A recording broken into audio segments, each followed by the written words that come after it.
Kohli this side स्वागत है आपका मेरे चैनल कोहली जॉब्स इन्फो में। तो कैसे हो आप सभी भाई और बहन। आप देख रहे होंगे एक सामने स्क्रीन पर एक पेज जो न्यूज़ 18 हिंदी ने आज प्रकाशित किया गया है और भी चैनल्स में प्रकाशित किया गया है। और आज ये बताना चाहूँगा आचार संहिता आज से लागू हो गई है।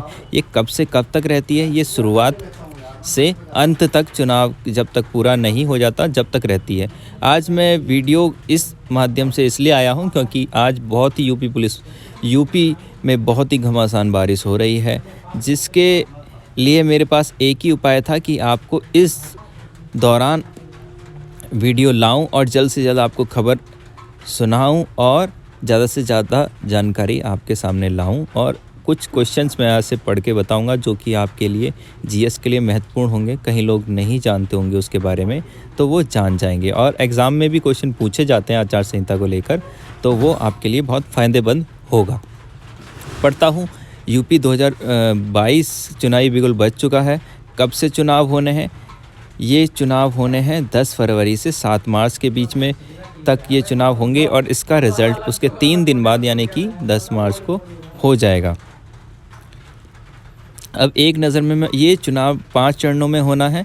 अब मैं बताना चाहूँगा क्या है आचार संहिता। दरअसल देश अथवा राज्य में स्वतंत्र और निष्पक्ष चुनाव कराने के लिए चुनाव आयोग कुछ नियम बनाता है। इन्हीं नियमों को आचार संहिता कहते हैं। आदर्श आचार संहिता का मुख्य उद्देश्य राजनीतिक पार्टियों में होने वाले मतभेदों को रोकना, सार्वजनिक धन के प्रयोग को रोकना, निष्पक्ष चुनाव कराना, शांति व्यवस्था को बनाए रखना होता है। चुनाव के दौरान सरकारी मशीनरी का दुरुपयोग न हो सके, इसलिए कड़े नियम और कानून मौजूद हैं। आचार संहिता के नियमों के तहत ही चुनाव को निष्पक्ष कराया जाता है और इसकी जिम्मेदारी पूरी तरह चुनाव आयोग पर ही होती है। आप कहोगे भैया इस पे पढ़ पे कैसे सुना रहे हो।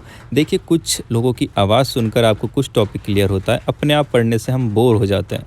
ठीक है। अब आदर्श आचार संहिता में पाबंदियाँ, सार्वजनिक उद्घाटन, इसमें क्या क्या रोकथामें होती हैं जो हमें चुनाव के दौरान नहीं करनी पड़ती। अगर आप उसका उल्लंघन करते हैं तो आपको पनिश कर सकते हैं, वो दंड दे सकते हैं।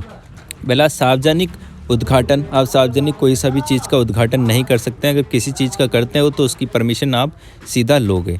शिलान्यास बंद कर दोगे। नए कामों की स्वीकृति बंद। सरकार की उपलब्धियां वाले होर्डिंग्स नहीं लगेंगे। जैसे किसी का भी हम प्रचार नहीं करते हैं, इसका मतलब है ना। संबंधित निर्वाचन क्षेत्र में नहीं होंगे। शासकीय दौरे और सरकारी वाहनों में नहीं लगेंगे सायरन वगैरह। सरकार की उपलब्धियों वाले लगे हुए होर्डिंग्स हटाए जाएंगे। सरकारी भवनों में पीएम, सीएम, मंत्री, राजनीतिक व्यक्तियों के फ़ोटो निषेध रहेंगे। 8वां, सरकार की उपलब्धियां वाले प्रिंट, इलेक्ट्रॉनिक्स, अन्य मीडिया विज्ञापन, मतलब ऐसा कोई सा भी प्रचार नहीं होता है चुनाव के दौरान जिससे कि किसी सरकार को उसकी मदद के लिए कोई एक अवसर मिल जाए, जिससे कि लोग उसकी तरफ आकर्षित हो जाएं। ऐसा हम कोई सा भी चीज़ नहीं करेंगे। जो भी चुनाव होगा निष्पक्ष होगा। अपने बारे में कोई किसी की तारीफ़ें नहीं करेगा और यह नहीं बताएगा कि हम क्या करने जा रहे हैं, क्या क्या गिफ्ट देने जा रहे हैं। किसी भी पब्लिक को यह लालच नहीं दिया जाएगा कि हम ऐसा ऐसा करने जा रहे हैं। आम आदमी पर भी लागू। कोई आम आदमी भी इन नियमों का उल्लंघन करता है तो उस पर भी आचार संहिता के तहत सख्त कार्रवाई की जाएगी।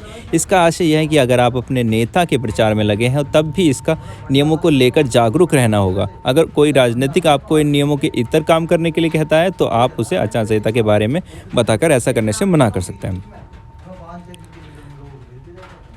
थाने में देनी होती है जानकारी। उम्मीदवार और पार्टी को जुलूस निकालने या रैली बैठक करने के लिए चुनाव आयोग से अनुमति लेनी होती है। इसकी जानकारी निकटतम थाने में भी देनी होती है। सभा के स्थान व समय की पूरी सूचना पुलिस अधिकारी को देना होता है।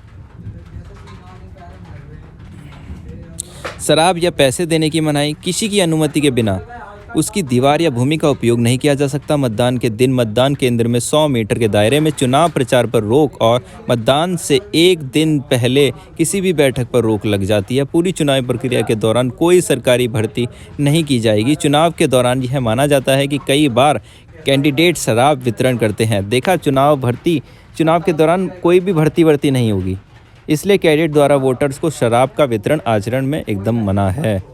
ये कौन कौन से हैं वो मैं आपको बताना चाहूँगा। उत्तर प्रदेश, उत्तराखंड, पंजाब, गोवा और मणिपुर, इनमें चुनाव का ऐलान हो चुका है। और अंत में अगर आपको मेरी वीडियो पसंद आई है, आपको मेरी बातें से सहमत हैं, थोड़ी बहुत नॉलेज ग्रहण कर पाए हैं आप, तो मेरे चैनल को लाइक, शेयर और सब्सक्राइब कीजिएगा। कमेंट्स कीजिएगा और मुझे सपोर्ट ऐसे ही करते रहना और मैं आगे जाकर आपकी मदद ज़रूर करूँगा। अगर किसी को मेरा नंबर चाहिए तो मैं अपना नंबर उसे दे दूँगा। वो मेरे से बात करना चाहता है, चाहे व्हाट्सएप, चाहे कैसे भी करना चाहता है, मैं उसकी ज़रूर मदद करूँगा, उससे बातें करूँगा।